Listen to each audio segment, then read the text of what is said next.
Happy Mardi Gras. Chapter 9, The Art of Creating Slang. How to make your own slang, a DIY guide. Just speak. Creating your own slang is like crafting a secret recipe. It requires a pinch of creativity, a dash of rebellion, and a whole lot of fun. First off, you'll need to channel your inner mad scientist, grab a notebook, and start jotting down words or phrases that you think could use a little pizzazz. Look around you. Is your friend always late? Instead of calling them late, how about dubbing them time challenged? The trick is to take the mundane and give it a twist. Remember, the goal is to make people chuckle, roll their eyes, or at least raise an eyebrow. Next paragraph. Next, consider the sounds of the words themselves. Slang often thrives on rhythm and playfulness. Try mashing up words or changing their endings. For example, if someone is always showing off, you could call them a bragster instead of just a bragger. Or if your buddy is overly dramatic, maybe they're a dramatron. The beauty of this step is that there are no rules. The more ridiculous, the better. So let your imagination run wild. Just be prepared for some confusing looks when you debut your new terms. Terms. It's an interesting turn of words. Paragraph 3. Now let's talk about the power of context. Slang is all about the situation in which it's used. Picture this. You're in a room with friends and someone spills a drink. Instead of saying, oops, how about a collective, whoa, was that a liquid explosion? Context not only gives your slang meaning, but also makes it more memorable.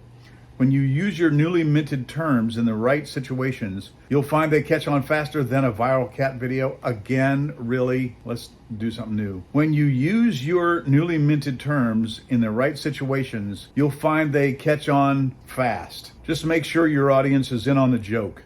Otherwise, you might end up sounding like a confused alien at a human social gathering. Another key ingredient in your DIY slang recipe is to consider your audience. Gendered slang can add layers of humor or confusion depending on how it's used. If you're in a group of friends who love to poke fun at stereotypes, you might create a term that playfully addresses a common trait. For instance, calling someone who's always losing their keys a key casualty can spark laughter while also poking fun. Just tread lightly. The goal is to bring people together with a good laugh, not to offend or alienate anyone.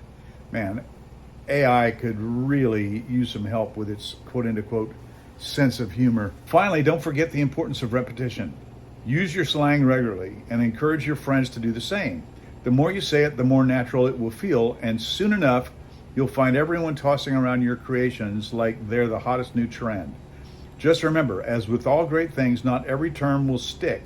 Some will flop spectacularly, while others will soar. Embrace the process, don't be afraid to fail, and most importantly, have a blast while you're crafting your own unique lexicon. The rules of slang, or lack thereof. Slang is a bit like a rebellious teenager. It refuses to conform to the rules set by its parents, which in this case are the dictionaries. And the thing to consider is, why are the rules set by the parents? And the answer is for the parents' benefit, not for the kids' benefit necessarily. And that's why it is kids seek to find a workaround to them and for them. And the same can be said here in our HOA complex. You know, the rules that are set, so everyone kind of has a fairness, I guess, of whatever. But some of the rules really don't have teeth. In other words, they don't really have relevance. In other words, they don't really consider the individuals, or they misconsider the individuals, or individuals don't really see the reason for the rules. I think about my neighbor who backs up in front of my window and my bedroom window. And one of the rules here is no backing up in front of a window or a door because of the smell of exhaust. And I smell as exhaust whenever I have my windows open. He/they live upstairs, so that's not a problem for them. That's not something that resonates with them. It's not something they understand. So the trick is, how do you bring understanding to the offender so that they reap the consequences of the smelly seeds they sow, or whatever the case may be, whatever it is. Paragraph 4. Another key ingredient in your DIY slang recipe is to consider your audience. Gendered slang can add layers of humor or confusion depending on how it's used. If you're in a group of friends who love to poke fun at stereotypes, you might create a term that playfully addresses a common trait. For instance, calling someone who's always losing their keys a key casualty can spark laughter while also poking fun. Just tread lightly. The goal is to bring people together with a good laugh, not to offend or alienate anyone. Oh, is that true? Maybe it is. Finally, don't forget the importance of repetition. Use your new slang regularly and encourage your friends to do the same. The more you say it, the more natural it will feel, and soon enough, you'll find everyone tossing around your creations like they're the hottest new trend. Just remember, as with all great things, not every term will stick.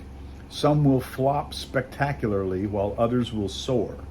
Embrace the process, don't be afraid to fail, and most importantly, have a blast while you're crafting your own unique lexicon. The rules of slang, or lack thereof. Slang is a bit like a rebellious teenager. It refuses to conform to the rules set by its parents, which in this case are the dictionaries. While the Oxford English Dictionary might have its own set of guidelines, slang simply rolls its eyes and breaks every one of them. You see, the rules of slang are more like suggestions from a well-meaning aunt who always seems to get her facts wrong. One day a word might mean something completely harmless, and the next it's being used to describe a viral dance move that makes you look like a malfunctioning robot. So if you're trying to pin down the rules of slang, good luck. It's like trying to catch smoke with your bare hands. Next paragraph.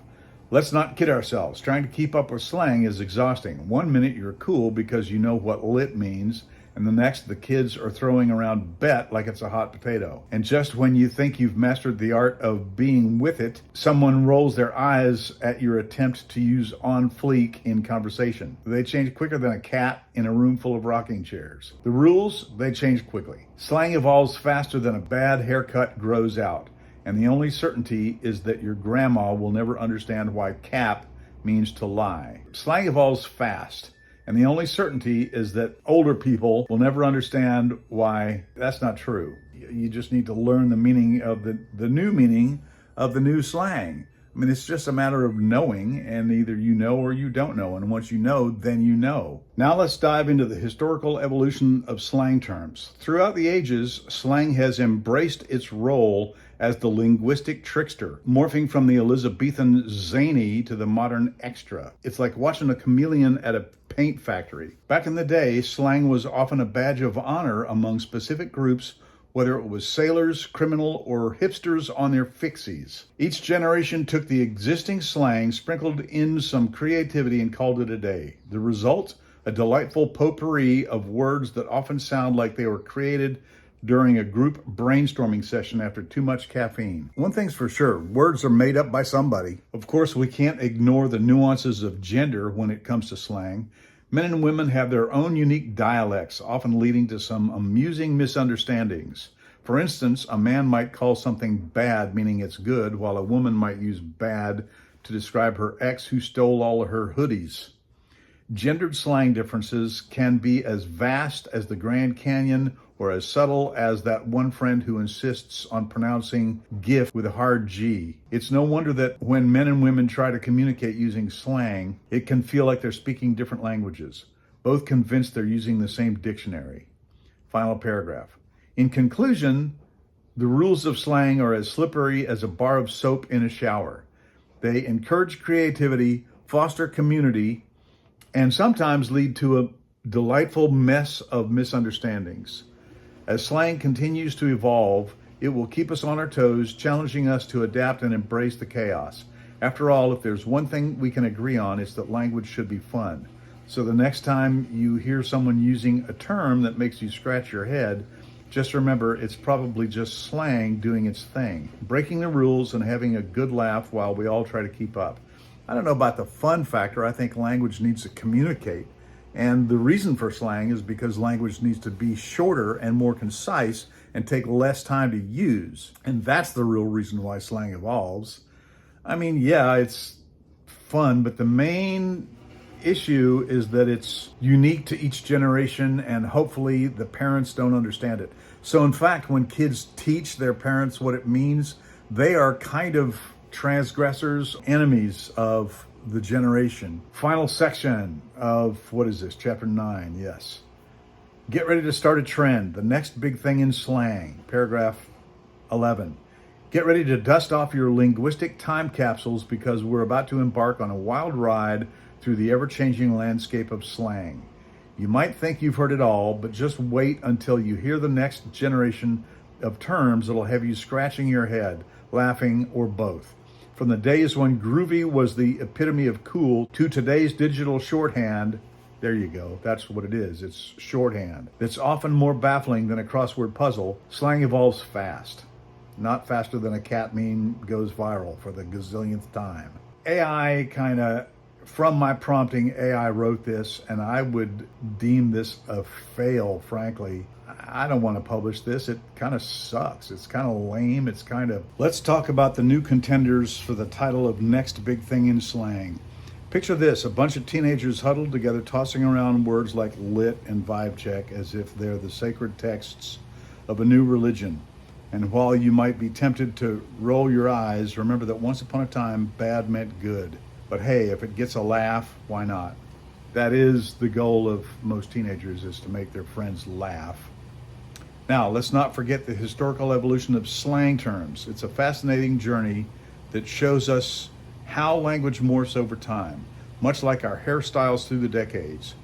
You may think cool, spelled K-E-W-L, is a modern invention, but it's a descendant of the cool craze of the 1950s, spelled C-O-O-L, which itself was a rebellion against the swell of 1920s. Wow, that's just swell. Each generation adds its own flavor, like a culinary mashup that somehow manages to taste both delicious and questionable at the same time. And speaking of evolution, let's take a moment to discuss the fascinating world of gendered slang differences. It's a territory where the words we use often reveal more about societal terms than we'd like to admit. For instance, while boss might signal empowerment in one context, it could also be a backhanded compliment in another, depending on who's saying it and to whom and how. The nuances can get as complicated as trying to explain why chill means both relaxing and being cool at the same time. In fact, well, chill is really the next level of cool. I mean, it's descended from cool. As we navigate these linguistic minefields, we must keep our wits about us lest we accidentally offend someone while trying to be trendy. So as we prepare ourselves to start the next big trend in slang, let's embrace the chaos and laughter that come with it. Who knows, maybe flossing will one day mean something entirely different than just a dental hygiene routine, and we'll all casually drop it into conversations without batting an eye.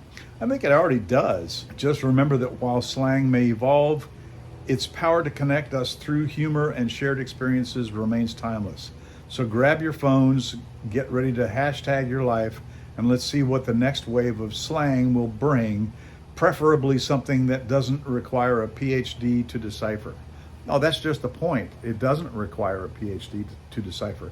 In fact, if you have a PhD, you probably won't be able to decipher it, because people with PhDs, generally speaking, have been to school and speak textbook language, and slang is not textbook language. And also, I think this is really a study in why AI-assisted book writing is really lame, horrible. I mean, it's a good partner to bounce ideas off of, but other than that, it is not finished product.